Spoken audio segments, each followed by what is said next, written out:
Hi, I'm Lisa Heidle. And I'm Cristine Seidell, and together we are the The Ego Ego Project. Project. Okay. Well, thank you everyone for tuning back in. We're so excited. We've had a couple of videos and podcast conversations under our belt, and we are really starting to find our groove. So we hope you stay with us and continue to learn more about the ego and what that means, and to help us live our best lives. That's what we want, right? So Yeah, today, go ahead. No, a lot of no, thanks you're good. Yeah. a lot of thanks for the people that have really contributed some feedback and some comments. Lisa and I were talking earlier just about how beneficial that is and how excited that gets us to really fine tuning what it is that we're bringing as far as content for you all. It's so true. And so many people, when I told them what we're going to be talking about today, everyone was like, oh, I need that. So we are talking about boundaries and setting healthy boundaries. Cristine, my healing journey is always through the lens of spiritual growth. And always has been. It's just how I navigate the world, and I always look at the lessons that I can learn and how I can be a better me, a better Lisa in the world. And I have to tell you, my work around boundaries has been the hardest work I've ever done.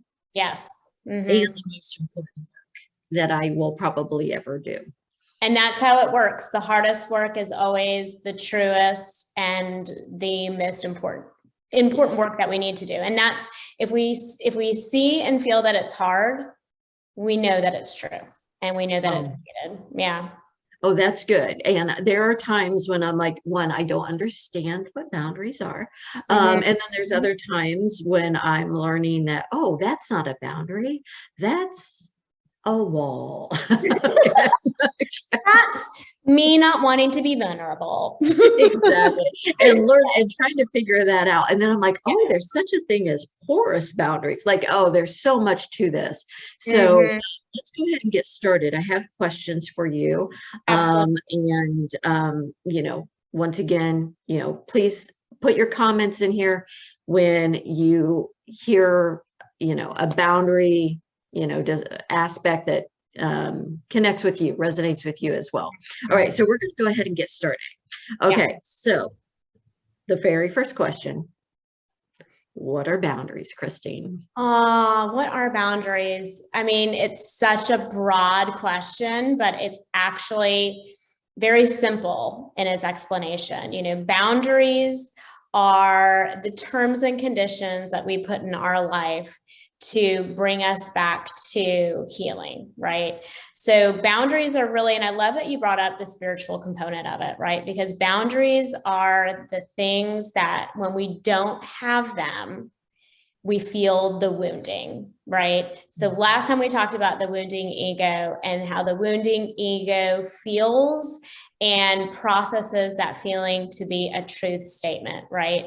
And that only happens because we don't have boundaries around a certain thing, right? So boundaries are what we put in place and we develop when we've noticed that wounding has occurred, right? Or a trigger has happened that perpetuated a wounding that we have in the past. So prior to a boundary, what may tell us we need a boundary is something is done or said to us, and we go to a statement internally that says, that makes me uncomfortable. That feels hurtful. That makes me think less of myself, right? So when we automatically recognize that that's a response to a stimuli, we recognize that we don't have a boundary around something. So that's our red flag, okay? That's our red flag to say boundary needed. And a boundary is actually a beautiful gift that we give to ourselves to no longer be available to that wounding happening over and over and over again. So it's a gift. It's a beautiful gift that we give to ourselves to protect the awakening and the healing that we're going to do moving forward. I love that. And I think so often we think of boundaries as one, I think we think of them as punishment toward others. Like, well, you overstep, so I'm going to push you back and set a boundary. And in reality, it's the gift that you're giving yourself. And if you communicate effectively, it allows the person to recognize where your boundary is. 100%.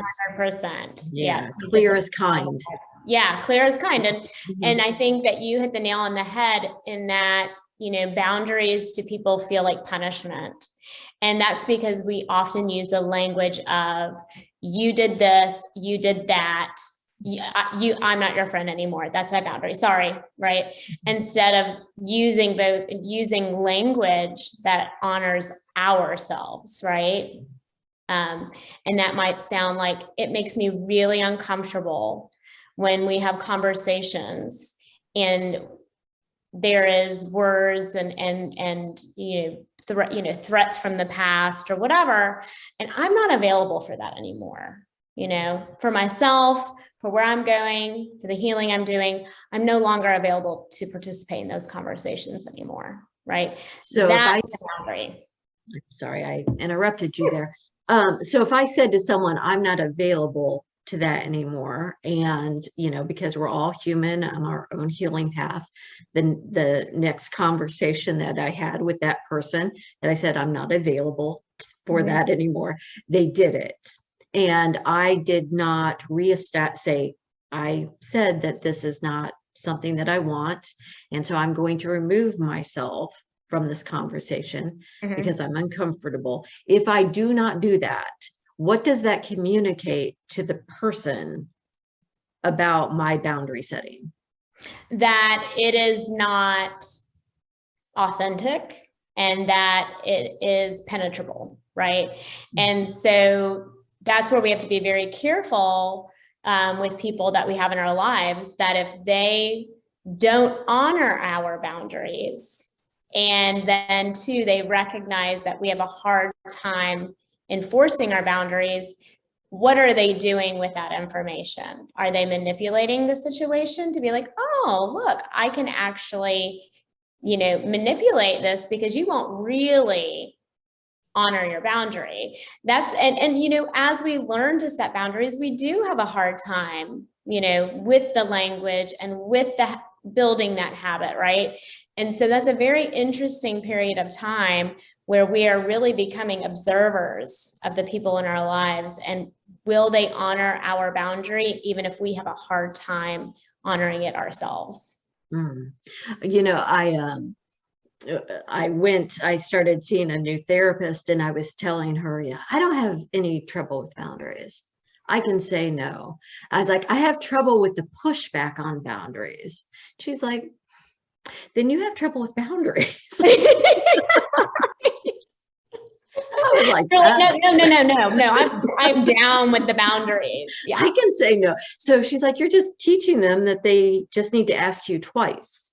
Or they need to push harder on you, and then you will. And I was like, oh, well, that's okay. Let's start there and start that work. But it was so important because I think, well, I can say no. That's, and really, people are people, right? They're they want their needs met, especially a wounded ego need. Yes. And they'll find a way around, right? And you have to, so that's why it's an agreement you make with yourself. Correct. Okay. And a loving boundary isn't just for yourself, but it's also for the relationships that you do want to work on, right? And typically when we notice a boundary needs to be established, it's not because we can't stand this person and we think this person is a horrible person. I mean, if that's the case, we're going to be like, you know what, blocking your number. You are no longer in my life, right?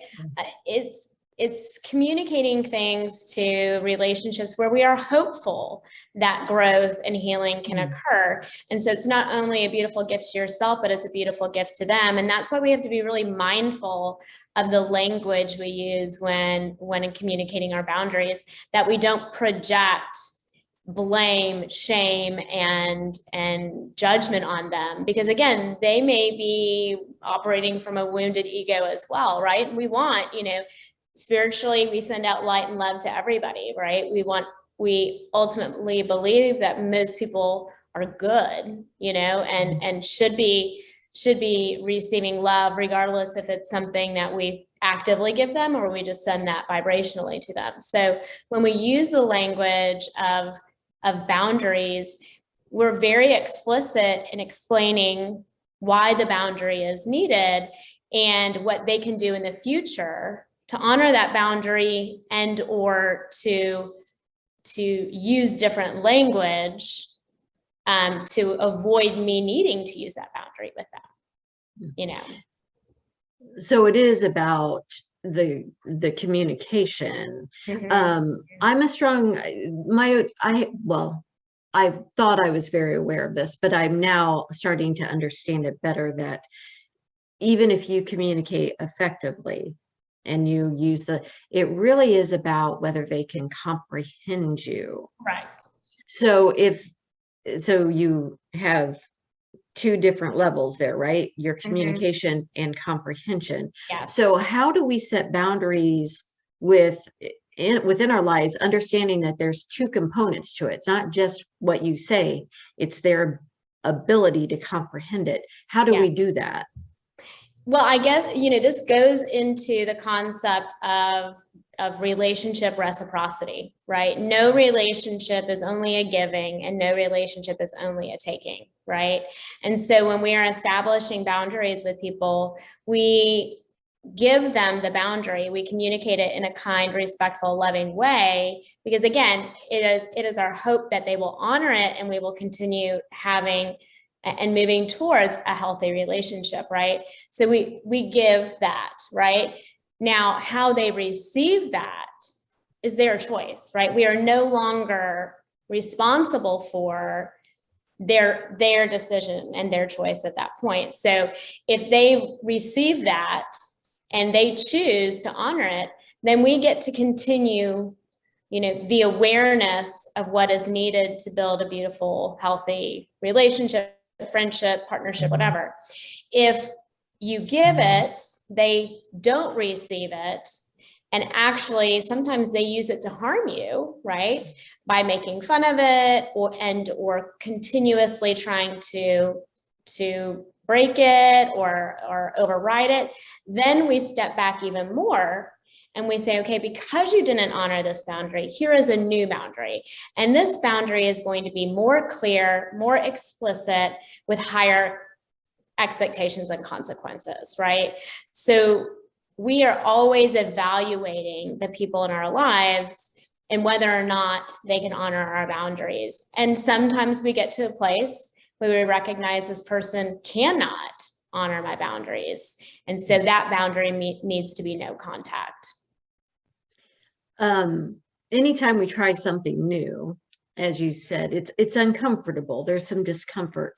Yeah. I always try to lead when I'm trying something new with, this is new for me, and I'm going to make mistakes. It may be clumsy, but know that I'm trying to establish this for a reason. So how do I think a lot of people, when they feel that discomfort, or it is clumsy, right? How they stop. They're like, well, I can't do it. Yes. So how do we push through that discomfort? This is what I love, okay? Is because we all start trying to instill boundaries while still in a very wounded ego, right? So we show up and we have become aware of, I no longer want to feel harmed, right? I no longer want to live in a wounded ego where, I'm trying to get my needs met and they're not met, right? So when we start boundaries, we all start from a wounded ego place, right? And in the wounded ego, we are internalizers and externalizers, right? And so this is where when we start, you're going to see, it's like riding the bike. You're like, you might fall off and you get back, your knees are skid, you're like, your helmet sideways, So we are all showing up in that place where we are wounded already, and we don't become, see, oh, I have a wounded ego, now watch me do my boundaries. It's awkward, and it's practice, and it really is a habit that we have to build. So the internalizer will state a boundary, but then they will go back within their internal system and be like, well, I don't want to hurt their feelings. If I do this, then they might reject me.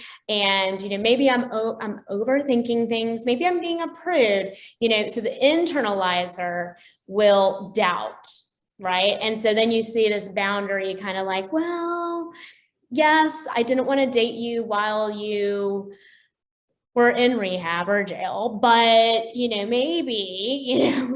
maybe I'm just being judgmental, right? So the internalizer starts rationalizing and finding fault in their expectations, right? Now the externalizer will start putting boundaries in place and then start trying to anxiously go and get their attention, right? So they'll start externalizing and be like, my boundary is that I'm not talking to you for a week until you come and apologize. Well, a week's a really long time for an externalizer.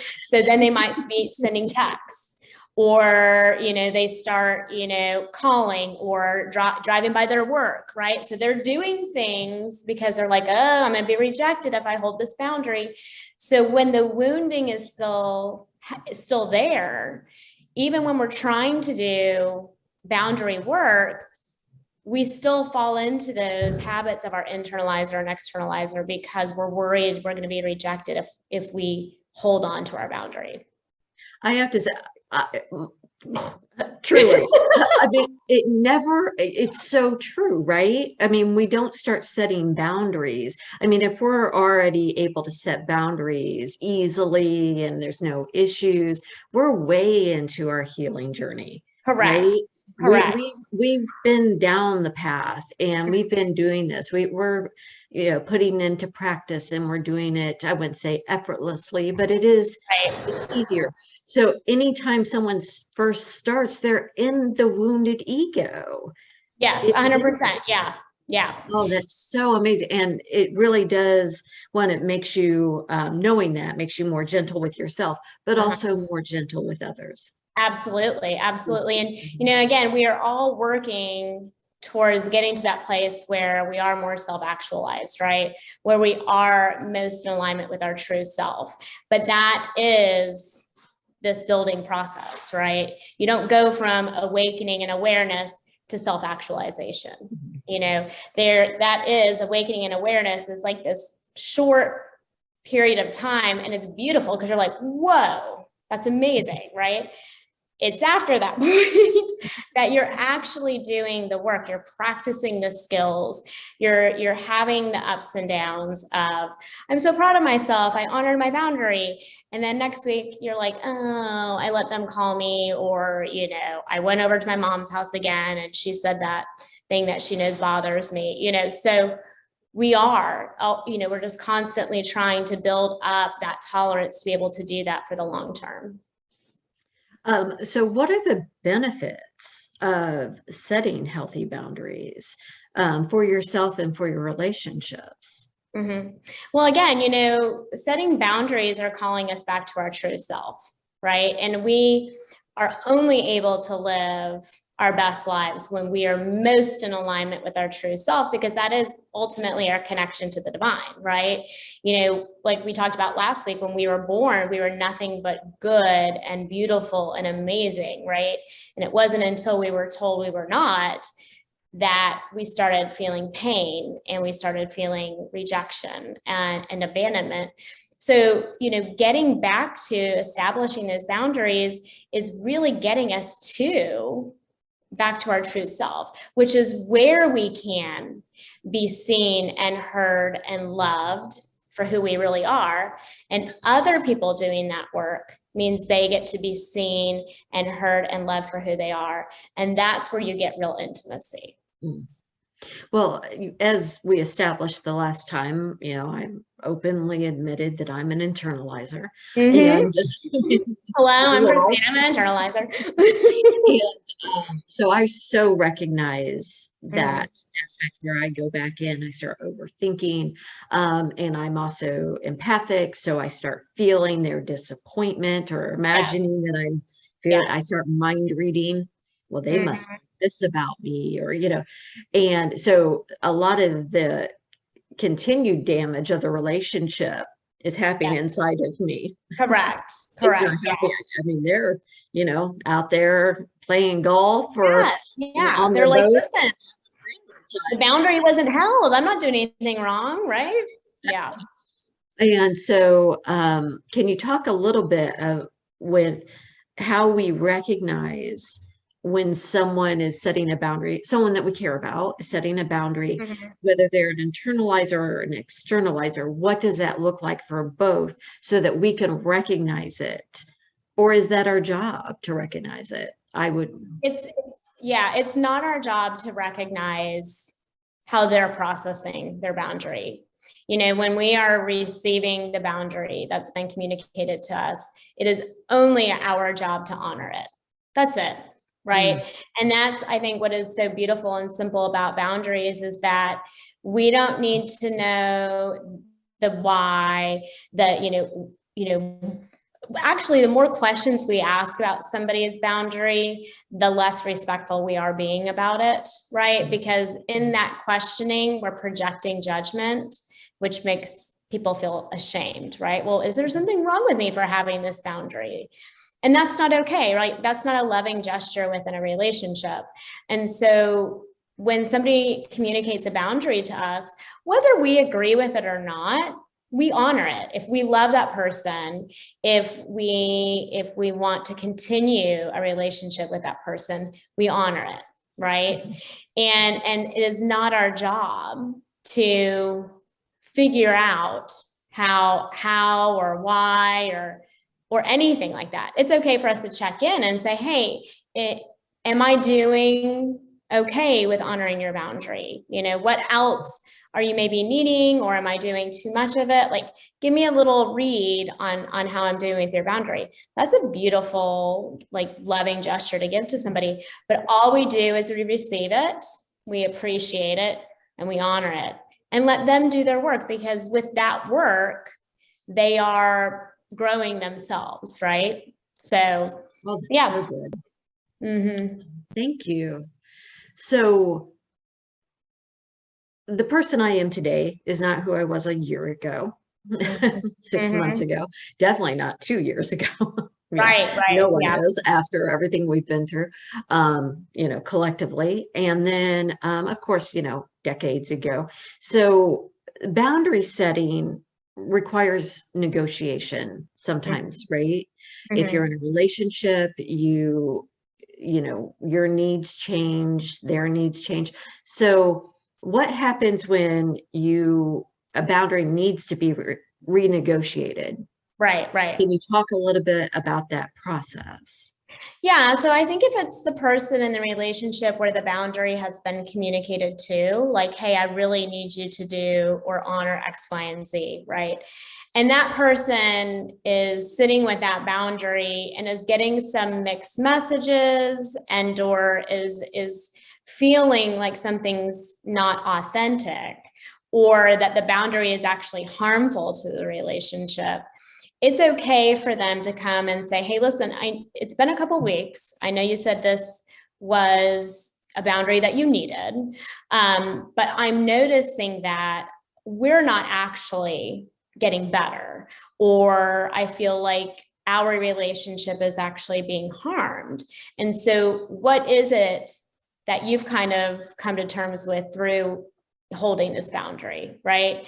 So it's okay for us to revisit boundaries, especially when we notice that boundaries are to be healthy and not hurtful. And so that's when that's happening, that's typically somebody being guarded, or they are building a wall up, or they don't want to invest in vulnerability and intimacy, right? And maybe because when they have tried boundaries in the past, there's been harm, so they don't know really what a real boundary sounds like. What does a healthy boundary look like? So, I think kind of like what I said before, a healthy boundary, again, or a boundary, when we know we need a boundary, is when we receive something, whether it's through words or actions, and we have an automatic sense that, oh, that makes me uncomfortable, or that really felt disrespectful, or that was something that, my values don't align with, right? And we communicate it, right, in a kind and respectful way. Hey, I just wanted to let you know, I know you could tell last night that I kind of got quiet and withdrew a little bit. I just wanted to let you know when X, Y, and Z happened, it really made me uncomfortable.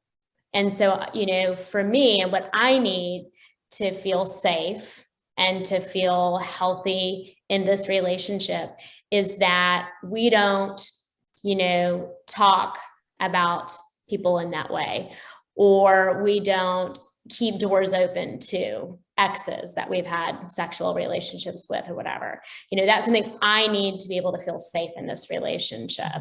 And then on the other side of that, the way that it's received can be like, I really appreciate that you felt comfortable and safe enough to communicate that to me. And I, of course, want you to feel safe and in this relationship. And so, tell me the people that you feel like are not appropriate to talk to, and we can figure out a way to navigate that. Right. So what you saw was like this reciprocity. Mm-hmm. So what happened? What if you are in conversation with someone, like as the example that you're giving, and your value is not to close the door, that it's an important relationship that has evolved into a friendship that matters.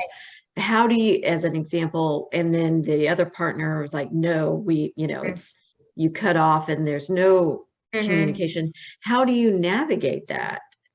Is it that's a big topic, but it matters, the boundaries in relationships. Absolutely. In order for both partners to feel seen and heard and be able to grow and thrive. How do you navigate that? And so I think that's a great example, because oftentimes when we want to communicate our boundaries, we want it to be like bar none, this is it, like A to Z. And really in relationships, it doesn't matter what kind, you do have to have room for a compromise. You do have to have room for perspective taking, right? So in those moments, I think it's a good thing to say, especially if you're the one that was given the boundary, to say, hey, listen, I would love to know more of what about these relationships make you feel uncomfortable, right? Let's dig a little bit deeper. It may be that person may have been cheated on, in past. So this is coming from a wounded place and it's being projected into this relationship, right? And so sometimes we come up with boundaries that are hard and fast but are also not appropriate for the people we're with now, right?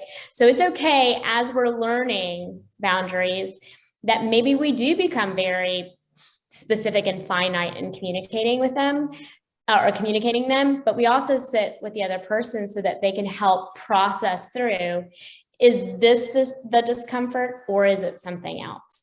And that's where you can really kind of, again, have very helpful, healthy conversations and come up with a boundary that is appropriate, right? So it may be like, okay, so the solution to this is that, you have access to the communications we have, and we only do things in person when we're together, right? Okay, that boundary feels safe for me, right? And so that's where growth can happen, and that's where we, as the givers of boundaries, recognize that boundaries don't have to be black and white, right? Because of our past, they can be different with the new people that are in our lives. So some flexibility in there. And once again, communication and comprehension. Exactly. They are twins. They have to work together. They do. They're besties. So, yeah. Well, and, that's a huge topic, and it's a big topic, one we will be discussing in the future when it comes Yeah, to the ego and navigating the ego in relationships and all that good right. stuff. But I know for me, I love to be of service to people. I have a large skill set, that, I can help, a lot of different people in different areas. Mm-hmm. And one of my biggest ego, or well, there's a Freudian slip. Whoa, where'd that come from? One of my biggest boundary issues is being able to give to myself Mm-hmm. Mm-hmm. and as well as to others. And Mm-hmm. I get so out of balance. Yep. And for me, the canary in the coal mine, when I Mm-hmm. know that I am definitely having boundary issues, Maxed out. Yeah.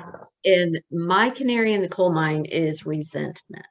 Mm-hmm. Mm-hmm. Yeah. I start feeling strong resentment. So, and I know that for myself. And if I do, I need to step back and say, okay, where am I putting too much out and not giving back to myself? Mm-hmm. And what can I do about that? Let's, Yeah. renegotiate with myself, Right. because that's where your boundaries are. They are with you. Mm-hmm. Right? Mm-hmm. Absolutely. And so what are some other ways that people can tell when they are out, when their boundaries are, well, porous or non-existent, Mm-hmm. Mm-hmm. or need to be reestablished? How Yeah. can they see that? So, and that, I love that. I love that because again, as I stated, boundaries are really to bring us to our true self, right? Like they are really kind of if you think about like, I only bowl with the bumpers up, right? I don't go bowling without bumpers because I know what my score is going to be. And I just don't care to see that.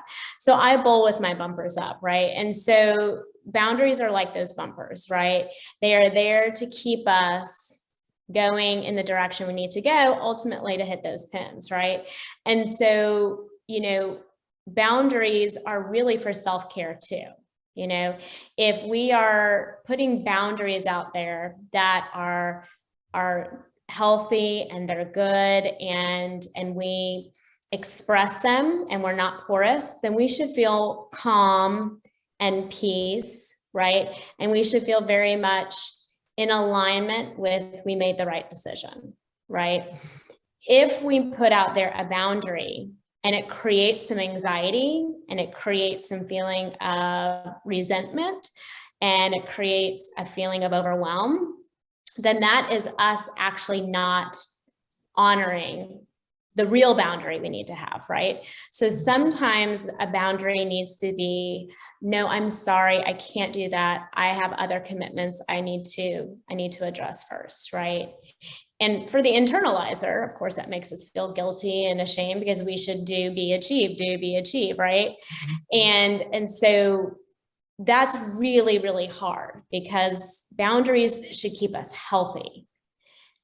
And we need to hold those boundaries. And if the boundary that we state does make us feel calm and at peace, then we let it lie.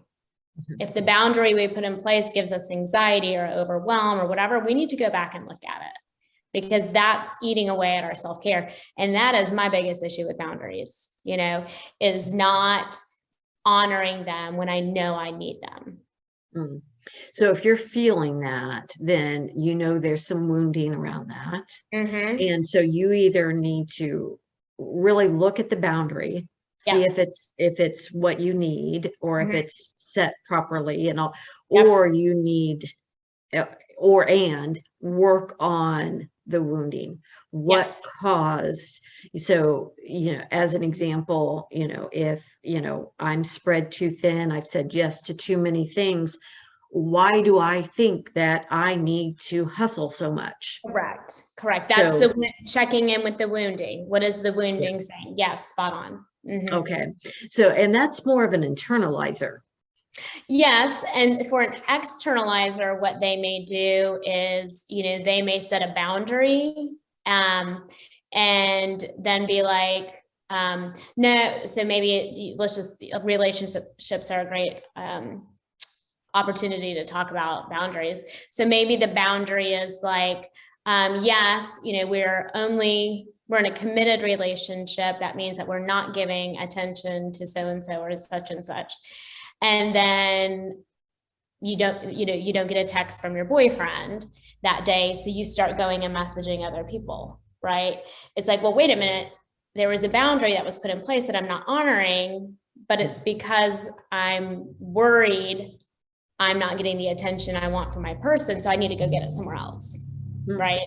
So you can see the difference between the internalizer and the externalizer. The internalizer starts saying they need to do more, that, and so you have to check in with that wounding of, what still needs to be healed so that I don't feel that I have to fill everybody else's needs. The externalizer will go and be like, I feel wounded because of a triggering event. I need to go get somebody else or something else to fill my needs. Right. So that's where you can see where you have some of that wounded ego work still to do, That's so good. So really, I mean, a boundary is a promise you make yourself. Correct. Yeah. And it's there to help you create the life that you want to be living. Correct. Yeah, exactly. And to bring you to your truest self, which is back to the divine. So, and I would assume that the best way to know is you first have to be centered within yourself in order to recognize when something's out of balance. If you're always living a life where those boundaries are in constant flux, you're never going to feel centered. Right? Or safe, right? Yeah. So really that's where those boundaries come in, is to be like, okay, like you said, the bumpers, like this is what, and because in the bumpers, the pins are at the end, and that's the goal. That's the intention. So as an example, I'm a writer. And so if I've committed to myself that I'm going to finish a manuscript in a year, and instead of writing every morning, I'm, taking client calls and, running errands for someone, or many different things we can be doing other than that. Then I'm not honoring the promise I made myself. So I need to set the boundaries with me, not with them. I need to communicate with them. I will not be taking calls between 7 and 10 a.m. And so you can call me all you want. You won't. I'm not picking up. You're not going to get me. Yeah. And, and if that's going to cause issues, then, I'm sorry about that. Maybe I can find someone that can do this work for you. Correct. Okay. Yeah, absolutely. Yeah. And we always, when we do have to honor the boundary, or we recognize somebody that is trying to have, exchanges with us that can't honor that boundary, we do recognize that and we release them, right? But we release them with light and love, and not with animosity, anger, and resentment, and sometimes in my own work, when I recognize, therapeutically, I have to have boundaries, and therapeutically, I have to serve the client that I'm seeing, and not everybody likes that, right? Some people feel like they need something, to be satisfied, and that's outside the boundary of what I'm available for. Sometimes I have to say, I am happy to provide you a referral, because perhaps that would be a better fit. But it's not out of like anger or resentment. It's like, I'm sending you on to go to where you need to be if this boundary is very bothersome to you. I so love that. And I have to say, when someone tells me where their boundary is, I think so often we try to communicate where our boundaries are non-verbally. Like, oh, what, you're not a mind reader? That's so weird. That is not useful, especially when you have an established relationship where things were different before, and then all of a sudden they've changed their mind. And didn't bother to communicate that to you. So you're still working within the confines of the old structure of the right? Yeah. Like, okay, I think, I thought we were still doing this thing, and then they're all of a sudden, it's non-reciprocal, there's, they've withdrawn or whatever the situation could be. And for them to communicate verbally, like, no, this is not something that I can do. You're like, thank you. Yes. I can had put my time and energy somewhere else. I appreciate it. Yeah. Right. I had a client, a couple client yesterday who have been married for 30 years. And I was like, listen, I'm going to blow your minds with this information right now. Neither one of you are mind readers. I don't care that you've been married for 30 years. She cannot read your mind, and he cannot read yours. Right. And so we have to start communicating again what our love languages are and what our boundaries are and what feels good and what doesn't feel good. Like, sometimes those are the relationships that we've been in that we just expect others to know what our boundaries are and what our needs and wants are, and that's really harmful. And that's not, existing in a relationship or a system with love. Right? That's existing in a system that's ready to project judgment and shame. So it is when someone is doing that, when they are not communicating effectively and expecting you just to read their mind and anticipate their needs, whatever it is, that's purely the wounded ego. It is, in action. Okay. Because it's the inability to be vulnerable enough to say, I really need this. Yeah. Well, I have to say, when people are clear with me, it's very appreciated, even if it hurts, even if it shows me my wounding and, kind of is my North Star for my healing. I so appreciate it. It's like, because I have finite time and energy, just like everyone else does. Yeah. And if I'm putting a lot of, emotional energy into you and trying to navigate, basically a thicket because I don't know where the path is, then can't read your brain. It's taken up a lot of my time and energy. Yes. And so I appreciate the clear communication. And it's very appreciated. So what piece of advice would you give people who are they recognize that there needs to be some ego healing? They're attending to their wounded ego, trying to do the work, and they recognize that boundaries is the number one on that list. So what would you advise them, to kind of get them started? So I think one of the most important things about learning about boundaries is just start, right? Like, just start trying to get them out, right? Like, remember, people are not mind readers. Remember that we've learned very unhealthy coping skills in order to navigate relationships. And so sometimes finding the language is really hard. And so have grace with yourself that you're not going to be perfect at it, right? But communicate them from a place of kindness and respect. Right? Because not everybody knows that they are not honoring your boundary or that they are harming you, because they're coming from their own wounded ego as well. So my best piece of advice is just start telling them. But we always express boundaries from a place of kindness and respect. And so what that sounds like is, hey, yesterday, something was said, it was X, Y, and Z, and I felt really uncomfortable with it. And I don't know if you were trying to be harmful or hurtful, but it's something that I'm not really comfortable with. And I feel like, at least for a period of time, or X, Y, and Z, I'm not available for those kind of conversations, and that's probably, I need to do my own work on that. And then, I can probably come back and give you a little bit more feedback, right? So when we're really new, just be really honest about how it felt and what you need right now. And it's even okay to leave the door open and say, when I kind of process this, we'll kind of revisit it, that way people don't feel like they're being attacked or judged, right?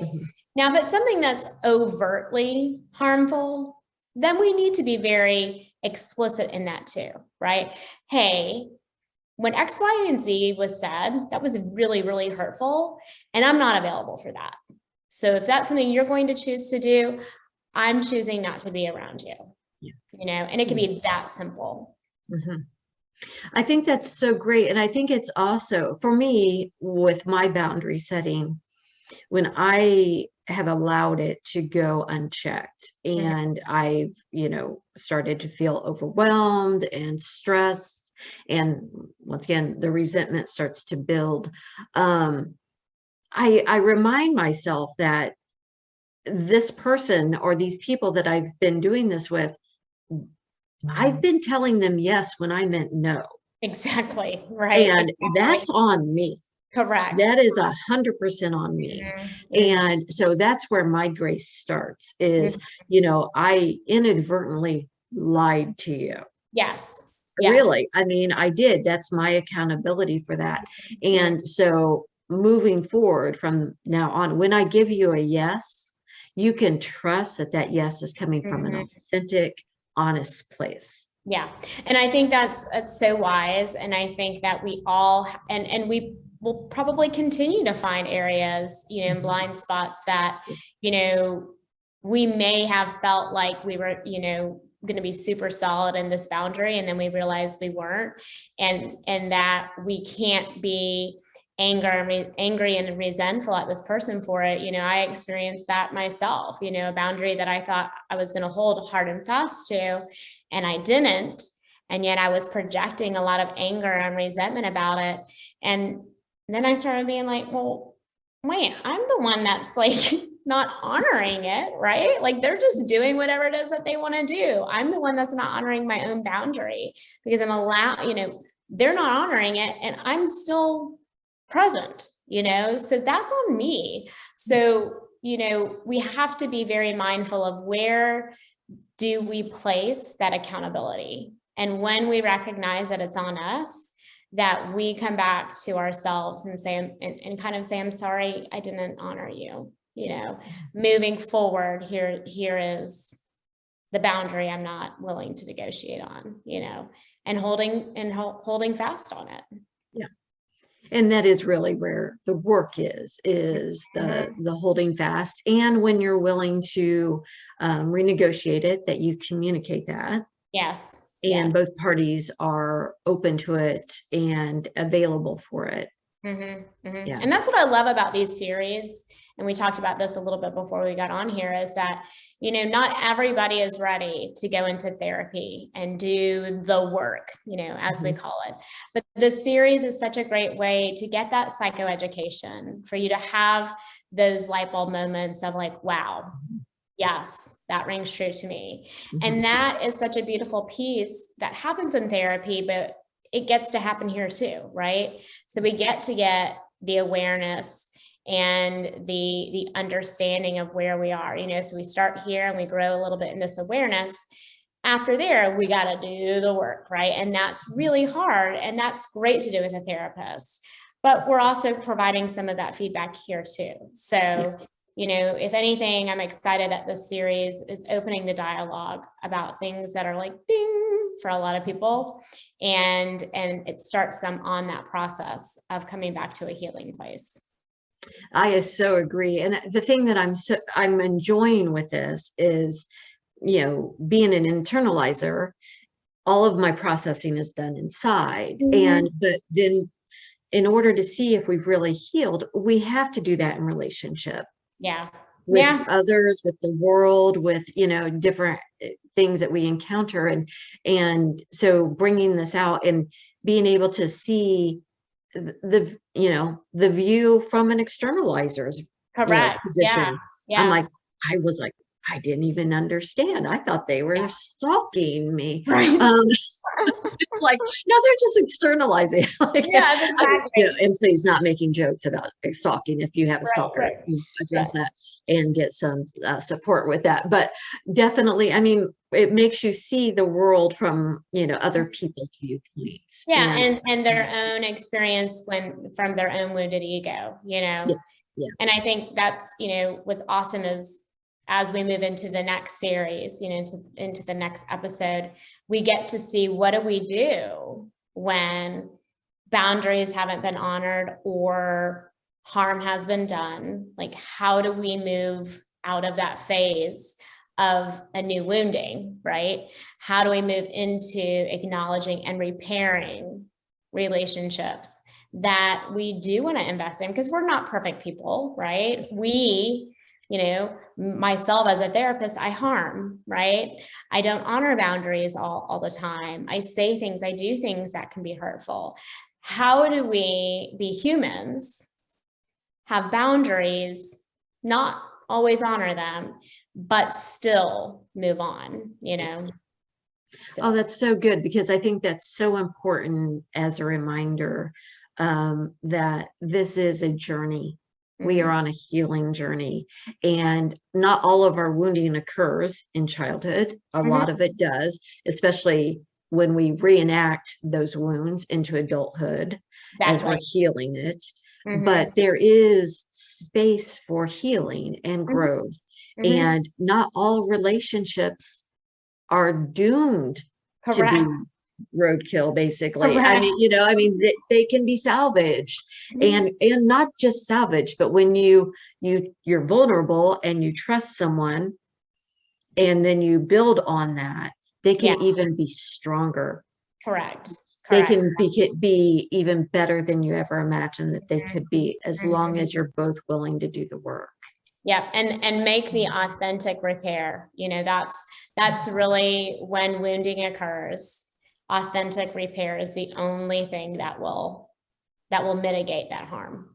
Oh, that's beautiful. Yeah. Thank you so much. Is there anything else that you want to add about egos? No, I mean, my goodness, we can go on, and we will go on about ego forever. And boundaries, exactly. Because so we have so many fun people coming on, and perspectives that we're bringing in. And I know it's been the two of us, and a lot of psychoeducation and personal experience, and but I'm really excited as we grow, and as we have people who have been requesting to come on, the new perspectives and insight that our watchers are going to be able to be privy to. I think it's going to be so good. And we just really tell us your boundary issues, put them in the comments. Let us see inside your ego wounding where boundaries is concerned. And please share with us ways that you've learned to navigate them. That's always interesting as well. I know I learned so much by hearing other people's experiences and how they learned how to navigate that. And so please share that. Once again, please share the videos, like and comment, and subscribe. One of our goals is within the next 2 months to have at least 100 subscribers. So if you can just hit that little subscribe, it's free. All it does is it lets you know when we've loaded another video on, and plus it helps us reach more people through YouTube. We will be turning this into a podcast. I know a lot of people was like, well, I can't watch you right now. And I was like, well, you listen. You look at us. Listen. With the podcast, it takes the viewing off the table. It saves your battery on your phone. That's true. And we're working on that, and we'll be on multiple different platforms. So be looking for that in the future, not too long. Well, Cristine, as always, I love our conversations. I think boundaries, once again, it's my life's work. As it is for all of us. And it's been such good work. It really has. I see a huge difference in my life now that I'm setting healthy boundaries. And the people in my life can trust that when I give them a yes, it is an authentic yes. And that's, people want to know what your boundaries are, because it lets them know that they are important to you too. If we don't express boundaries to people, then they don't know that we're really available for a real relationship with them. Yeah. You have to be seen. Absolutely. You have to be seen. It's the only way. Thank you, as always. Thanks for having me. I'm so enjoying this. Oh, it's so good. It's so good. And thank you, everyone out there. We look forward to seeing you next time. Absolutely. You're right. Thank you. Bye-bye.